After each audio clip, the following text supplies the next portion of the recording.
matinale Tocsin, 7h30, 9h30, à la volée.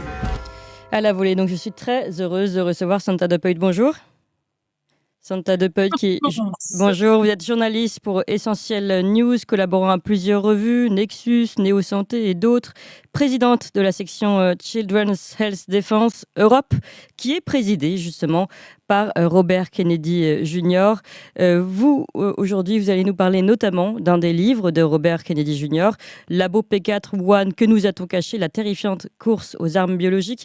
C'est un livre qui a été traduit, qui a eu un énorme succès aux États-Unis et qui a été traduit par les éditions Résurgence.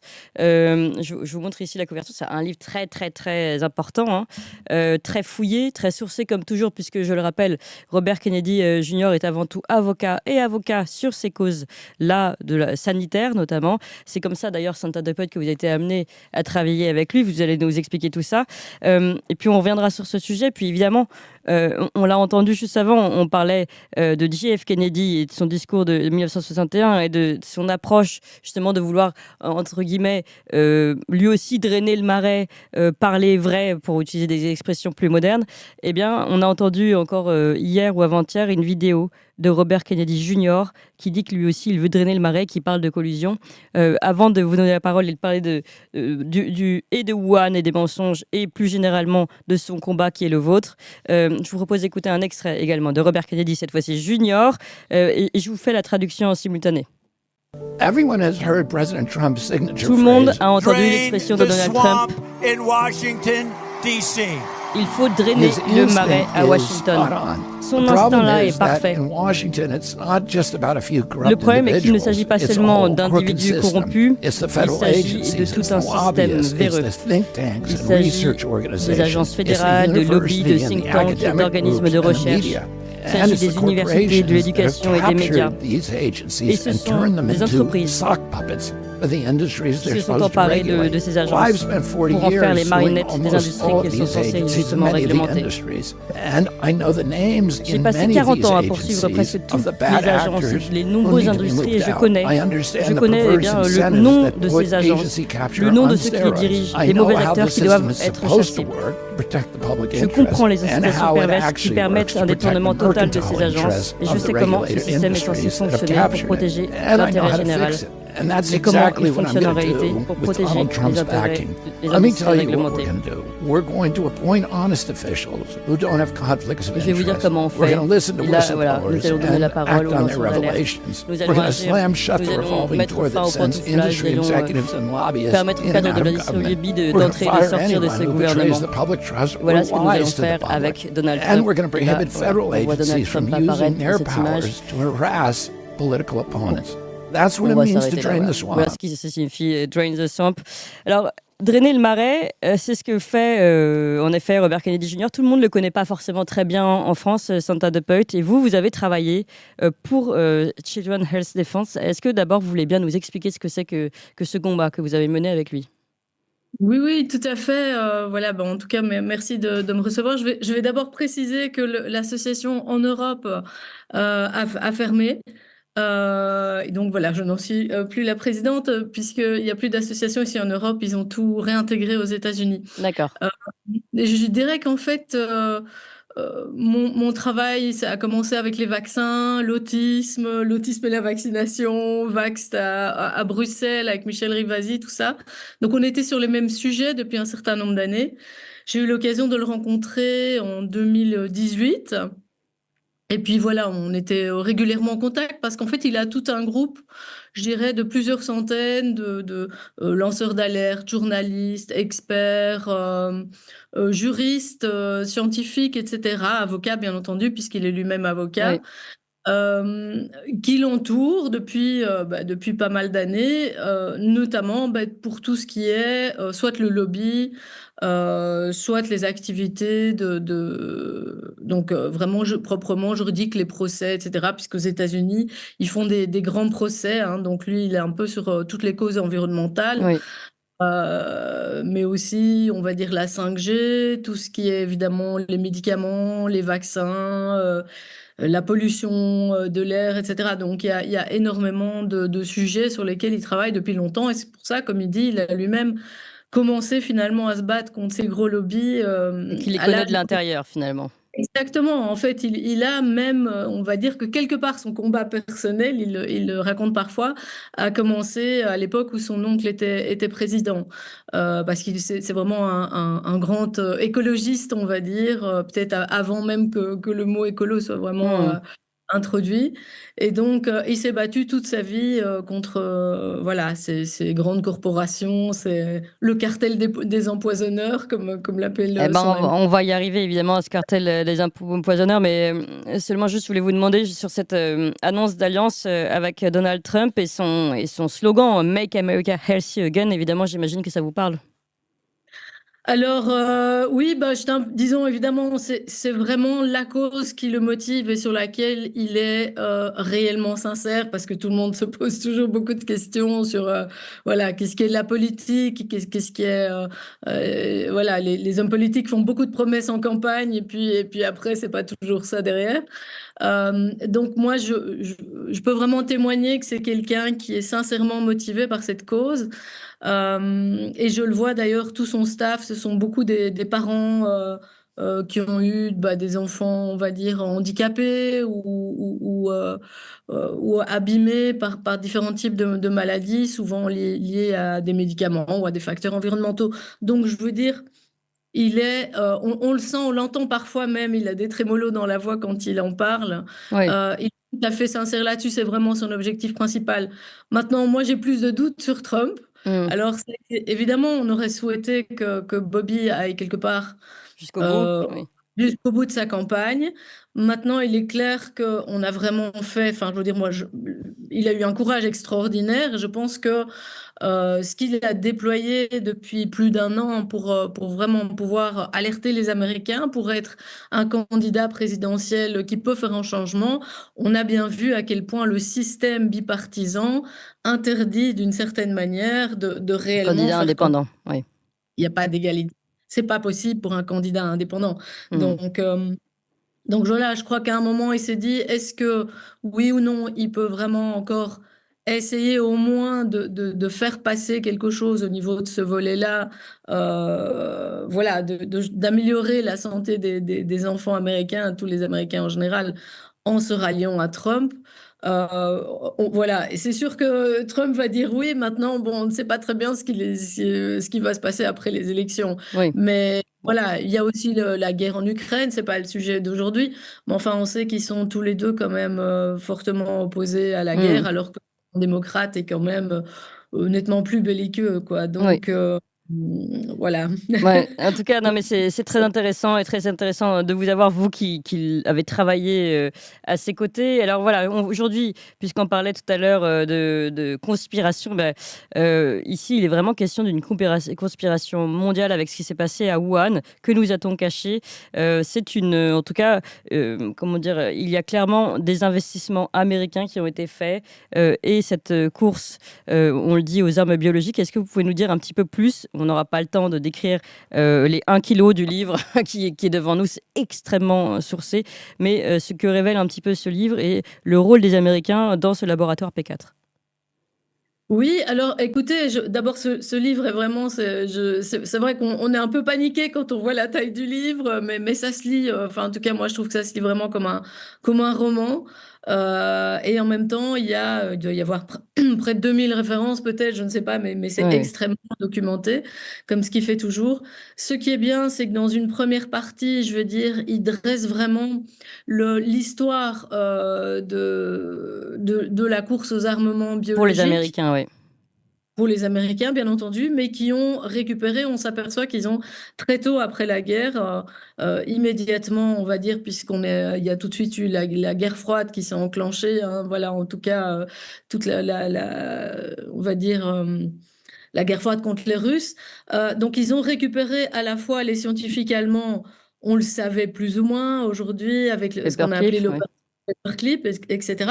Par contre, on ignorait complètement, enfin, en tout cas, beaucoup de gens ignoraient, y compris moi, qu'ils avaient également récupéré des scientifiques japonais qui avaient fait, eux, je veux dire, beaucoup d'expériences, probablement même encore bien plus que les Allemands, en tout cas à plus grande échelle, notamment lors de leur guerre contre la Chine. Et donc là, effectivement, c'est vraiment un programme qui a été concocté dès après la Deuxième Guerre mondiale.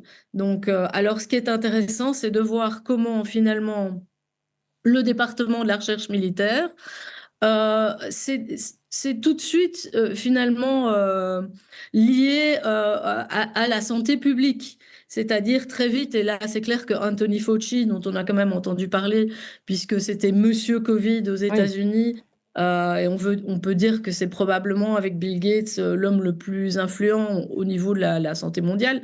C'est quand même quelqu'un qui gère un budget avec son institut, le NIH, de, je pense, 45 milliards de dollars, qu'il distribue non seulement aux États-Unis, c'est-à-dire à toutes sortes d'instituts, de chercheurs, etc., mais aussi à travers le monde. Donc, partout dans le monde, je veux dire, la recherche scientifique dépend du bon vouloir et les universités dépendent du bon vouloir d'Anthony Fauci. Évidemment, ça s'applique aussi à tout ce qui est publication scientifique, etc. Donc, on comprend très, très vite comment finalement tout le domaine de la santé, où on est toujours censé avoir des publications indépendantes, des chercheurs indépendants, etc., c'est tout ce qu'on nous raconte, hein, est complètement verrouillé, en tout cas quand il s'agit de ces gens-là. Et donc ce qu'il nous décrit, c'est un véritable cartel. Oui, il appelle le Euh, cartel d'ailleurs, hein. oui, tout à fait. Il appelle le cartel de la biosécurité. Et c'est vraiment un cartel criminel. On découvre, et c'est ça qui est choquant, parce que quand il parle dans son titre de la terrifiante course aux armes biologiques, ce qui est terrifiant, c'est que ces gens ne reculent devant rien, Mm. y compris, alors, soit à, et là, il explique vraiment à dissimuler on va dire, des accidents de laboratoire, à dissimuler des recherches qui sont ces fameuses recherches de gain de fonction. Je pense qu'on en a déjà parlé, mais donc pour le rappeler, ce sont des recherches qui ont pour objectif de rendre les pathogènes plus transmissibles, donc de pouvoir se propager plus facilement au sein de la population et en même temps plus dangereux. Oui. Or, normalement, on a de manière naturelle plus un virus ou un agent, on va dire, et dangereux, finalement, moins vite il se propage parce qu'il a tendance à tuer son hôte. C'est un peu les principes de base de la biologie. Donc, c'est une Oui. forme de hacking, on va dire. Alors, juste une Voilà. parenthèse sur ce gain de fonction. D'abord, expliquer que, en effet, dans la course aux armes biologiques que vous commencez à raconter, évidemment, là, on doit le faire en très court. Les Américains ont compris, enfin, ont voulu mener cette course à l'armement. C'était beaucoup moins connu que la guerre des étoiles, justement, hein, mais biologique, avec une arme biologique, donc des maladies en fait transmissibles qui puissent entre guillemets tuer ou abattre l'ennemi.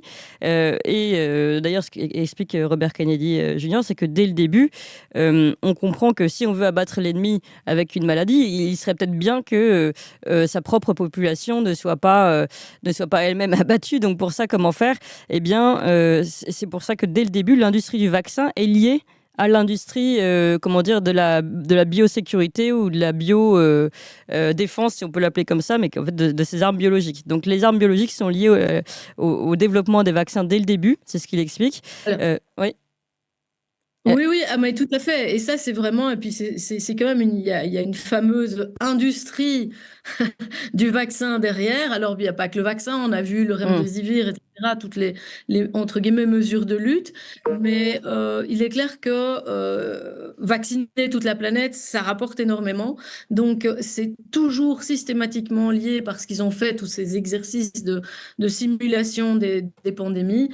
C'est toujours systématiquement lié au développement de vaccins, à la constitution de stocks, et qui sont malheureusement des vaccins qui ne sont pas soumis aux mêmes critères que les vaccins traditionnels pédiatriques, etc., qui sont normalement approuvés par la FDA. Donc ici, il y a toute une série de passe-droits puisqu'on se place directement dans le cadre on va dire, de la réponse militaire. Donc, en fait, c'est vraiment les militaires qui prennent le contrôle de toute cette opération. Alors, moi, quelque chose où je pense qu'il faut vraiment faire un petit peu attention, c'est que dès qu'on a en fait des nouvelles inventions technologiques, biotechnologiques, etc., d'un côté, enfin, l'impression qu'on a, c'est que d'un côté, les chercheurs exagèrent les promesses. Vous vous souvenez, avec la génétique, on allait Oui, guérir oui. toutes les maladies à 30 ans. Donc, les chercheurs exagèrent les promesses de guérison, de miracles scientifiques. Et d'autre part, il y a toujours, pour évidemment engranger toute une série de bourses et de financements. Et on a tout de suite le pendant au niveau je dirais, de l'agenda, de la biosécurité des militaires, etc., qui C'est disent, ça. mon Dieu, vous voyez tout ce qu'ils disent pouvoir faire. Nous aussi, on a besoin d'autant de budget parce qu'ils vont faire, voilà, ils vont faire des choses horriblement dangereuses. Alors qu'en réalité, c'est pas toujours aussi efficace qu'on veut bien le dire. Oui, oui, ça Ouais. c'est intéressant. Alors, revenons sur Wuhan, parce qu'on a peu de temps pour le traiter, mais on le refera plus longuement ensemble. Je rappelle que les gain of function sont interdits aux États-Unis, justement pour des raisons de sécurité, j'imagine, et que donc à Wuhan, ce que dit Robert Kennedy Jr., de toute façon ça a déjà été révélé maintenant ailleurs, mais il y a 1 an ou 1 an et demi, on n'avait pas le droit de le dire, qu'il y avait bien ces gain of function. Alors quel était le rôle des Américains sur ce laboratoire? Oui, ah bah, déjà, c'est vrai qu'il en parle peu, mais on aurait pu parler un petit peu de la France, puisqu'en fait, Tout à fait. c'est quand même Mérieux qui a construit, et puis c'est les Français, c'est Barnier même, je crois, qui a signé les contrats. Donc, c'est les Français qui avaient été pressentis pour développer le labo. Mmh. Disons que les Chinois n'avaient eux-mêmes pas encore vraiment de labo, on parle d'il y a une vingtaine d'années, hein, début des années 2000, n'avaient pas vraiment eux-mêmes de labo hautement sécurisés, ni des chercheurs très qualifiés pour faire ce genre de recherche. Et donc, bon, voilà, ils ont voulu développer leur propre labo. Maintenant, on va dire les Français ont rapidement été évincés par les Américains, qui ont eux-mêmes d'ailleurs formé les scientifiques, etc., aux États-Unis, à Galveston. Donc, ce qui est étonnant, c'est qu'on voit qu'il y a vraiment un partenariat Chinois, très oui. étroit Mmh. entre les scientifiques américains, les financements américains via Anthony Fauci, qui, à partir du moment où on va dire les expériences des recherches duelles de gain de fonction ont été interdites, a quand même exporté ça en Chine via une organisation qui s'appelle EcoHealth Alliance, mais qu'ils ont réellement financé. Madame Xi Zhengli, la fameuse chercheuse Oui, la première, la lanceuse d'alerte, en fait. Oui. pardon, oui, c'est ça, dont on pense vraiment que ce sont ces expériences, entre guillemets, qui ont, voilà, qui ont débordé. Mmh. Puisqu'apparemment, ce sont ces premiers, en tout cas, c'est ce qu'on dit dans le livre de Kennedy et dans le rapport au Congrès, au Sénat. Ce sont les premiers collaborateurs, les collaborateurs proches de Madame Xi Zhengli au laboratoire de Wuhan, qui ont été les patients zéro, comme on dit, du Covid. Mmh. Voilà, donc D'accord. oui, il y a vraiment là, c'est consternant. On se dit: «Qu'est-ce qui se passe?» Il y a des questions qui restent ouvertes, Mmh. hein, entre quel est le rôle des États-Unis, puisqu'on sait que la CIA participe, très étroitement au financement de toutes ces activités. Donc la CIA qui protège évidemment toute l'industrie militaire, tout ce cartel criminel. Alors dans quelle mesure est-ce que, entre guillemets, «les États savent» ou pas? Ou c'est qu'une frange, une partie on va dire, de ce qu'on appelle aujourd'hui l'État profond, qui fait ça à l'insu, soit du gouvernement chinois, soit du gouvernement américain, Qui c'est était le difficile à gouvernement savoir. Trump à l'époque, au départ. Oui, non, mais c'est très, très intéressant, une forme de collusion, en effet, inattendue ici entre les Chinois et les Américains sur ce sujet. Et puis, cette fausse surprise, hein, des Américains au moment du débordement, enfin des premiers signaux, on va dire, du virus Covid et de la transmission du Covid. Toute la mise en scène des enquêtes qu'on était censé faire en Chine qui n'ont pas été faites, enfin qui n'ont pas été faites dans le temps. Donc on voyait bien qu'il y avait une espèce de volonté aussi de préserver les intérêts chinois, ce qu'on avait du mal à comprendre pour des Américains. Est-ce qu'aujourd'hui, justement, avec le livre de Robert Kennedy, vous avez plus d'informations là-dessus? Alors, c'est clair qu'il y a les Américains, et puis il y a les Américains qui dirigent l'OMS. On pense aussi à Bill Gates. Oui, c'est Donc, ça. Oui. il y a et Tedros qui est en fait est à la fois, je Tedros dirais, Ghali. Oui. un agent de Bill Gates, puisqu'il a travaillé pour la Fondation Gates, c'est pas USAID, mais le programme, un autre programme américain très important. Oui. De Et toute en façon, même les temps, premiers financements de l'OMS sont Bill Gates. ouais, oui, tout à fait. Et en même temps, un grand ami de Xi Jinping, etc. Et je veux dire, je pense que l'Éthiopie est vraiment la porte d'entrée pour les Chinois sur tout le continent africain. Donc, il y a énormément. Alors, on sent quand même, c'est intéressant de se poser la question. Dans quelle mesure Bill Gates est lui-même quelque part inféodé, je ne sais pas, vassalisé par les Chinois? Là, il y a des questions sur lesquelles on n'a pas encore toute la réponse, mais en tout cas, on voit bien que il n'y a pas que lui d'ailleurs, beaucoup de grands industriels, etc., les pharma et compagnie, la Silicon Valley, tout ça, ils sont tous depuis pas mal d'années, depuis au moins 2 décennies, en Chine. Alors, on pense pour ouvrir des marchés, mais dans quelle mesure finalement le gouvernement chinois a-t-il plutôt vraiment infiltré, on va dire, les structures de pouvoir, voilà, aux États-Unis et ailleurs, parce qu'il n'y a pas que là. Euh, c'est des questions délicates, hein. Ouais, ouais. Je Euh, pense. Oui. non, mais c'est vrai que ce sont des questions très délicates. Et si on doit retenir quelque chose, c'est beaucoup de questions ouvertes et j'imagine sur lesquelles il souhaiterait se pencher si jamais il peut travailler aux côtés de Donald Trump. Je rappelle quand même quelques extraits de ce livre. Il explique que depuis le début de la guerre froide, les vaccins et le développement d'armes biologiques sont inextricablement liés, ce que je disais tout à l'heure. Bien que le cartel des armes biologiques présente les vaccins comme un moyen de défense contre les attaques aux armes biologiques, eh bien, les stratèges militaires, eux, ont reconnu que les vaccins étaient un élément essentiel de l'armement biologique offensif. La recherche sur les vaccins sert souvent de couverture ou de justification à la mise au point illégale d'armes biologiques. Et comme vous l'avez dit, il explique aussi très bien la récupération des plus grands scientifiques, que ce soit allemands ou même chinois, pour les Américains et pour développer cette course à l'armement, mais biologique. Donc ça montre, en effet, vous le dites, il y a plusieurs pans. Il y a le plan étatique, il y a le pan pardon, du cartel, on va dire, des intérêts privés, qu'il appelle en effet le cartel de la biosécurité, et qui est aujourd'hui, d'après lui, à l'action. Et c'est pour ça que c'est intéressant de réécouter ce qu'il disait, pour revenir au début, à l'introduction, on l'entendait parler de drainer le marais. Oui, il y a vraiment de quoi drainer le marais aujourd'hui, finalement, aux États-Unis, mais pas que. Vous le rappelez, Santa de Peut. Ouais, alors, je ne sais pas si vous avez un dernier mot à dire avant qu'on conclue. Écoutez, voilà, je pense que il faut vraiment lire ces documents pour comprendre, parce que beaucoup de gens ont du mal à imaginer comme l'ampleur, on va dire, de vraiment la collusion du réseau de pouvoir qu'il y a là derrière, et qui est vraiment un réseau de pouvoir international. On n'a pas parlé du rôle, par exemple, de Jeremy Farrar ou Wellcome Trust, etc. Mais c'est quelque chose qui s'étend finalement à travers différents États, le rôle des Britanniques, des Allemands, etc. Donc, je pense que ça vaut la peine de comprendre, de lire dans les détails à quel point tout ça est sophistiqué et gigantesque.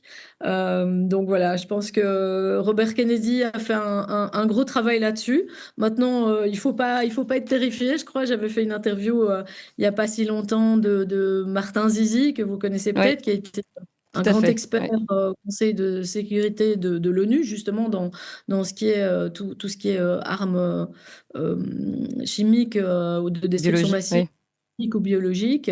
Et donc, il disait, finalement, quand on y réfléchit, il y a beaucoup de gens qui peuvent faire des choses en laboratoire. C'est pas pour autant qu'on va avoir. Donc, j'ai pas envie de donner un message au lecteur que, attention, on risque tous de mourir Non, non, d'une pas du tout. Non, non, mais l'idée, c'est de épidémie. savoir ce qui se passe et C'est des ça. enjeux et du cartel. Voilà, c'est la description, Il est finalement. clair que il est plus facile de créer, comme vous venez un peu de l'évoquer, une arme biologique dans un vaccin que finalement avec un virus dont on n'a pas la maîtrise. Mmh. Donc il y a propagande là-dedans. Merci beaucoup, c'est très intéressant, Santa de Peut, et on aurait pu en parler pendant encore 2 heures parce que le livre est très très complet. En effet, la terrifiante course aux armes biologiques, Labo P4-1, que nous a-t-on caché? C'est le livre de Robert Kennedy Jr. qui était traduit aux éditions Résurgence. Et je rappelle, Santa de Peut, que vous êtes journaliste pour Essential News, collaborant à plusieurs revues comme Nexus, Néo Santé. Vous avez été président de la section Children Health Defense Europe, qui est présidée par Robert Kennedy Jr. Justement, merci beaucoup pour cette aide. Merci beaucoup